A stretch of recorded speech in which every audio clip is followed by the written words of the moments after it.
The path mate is very handy when you want to move a part through a specific path or sketch on another part. The most common method would be to draw a sketch defining what your path is going to be, and then add a point to another part that will be used to drag along that path. To get started, I'll just point out a couple of the items we have set up already here.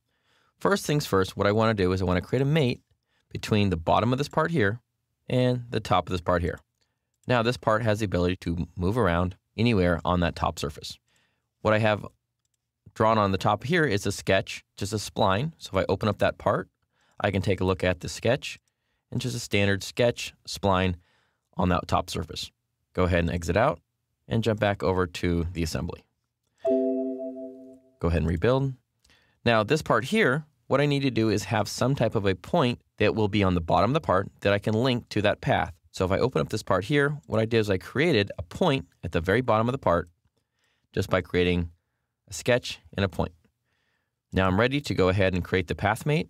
And I want to make sure over here I'm clicking and viewing, make sure I'm seeing points so I can place those two together. Now I'm going to go up to mate, and it's under advanced mates. So go ahead and choose the path mate from there. And my component vertex is that little point that I just defined. Go ahead and choose that. And then my path selection is going to be that sketch that I predefined. Click on that, and notice the two things come together. Click OK. And now we have the path mate fully defined. Click OK again. You can see now I have this part who's stuck to the top of this other part, and it's defined by this path here. Now, what I like to do is actually hide that point. So I'm going to go down here to point and turn that off so I can easily grab the part, and I can see that I can slide that part along that path.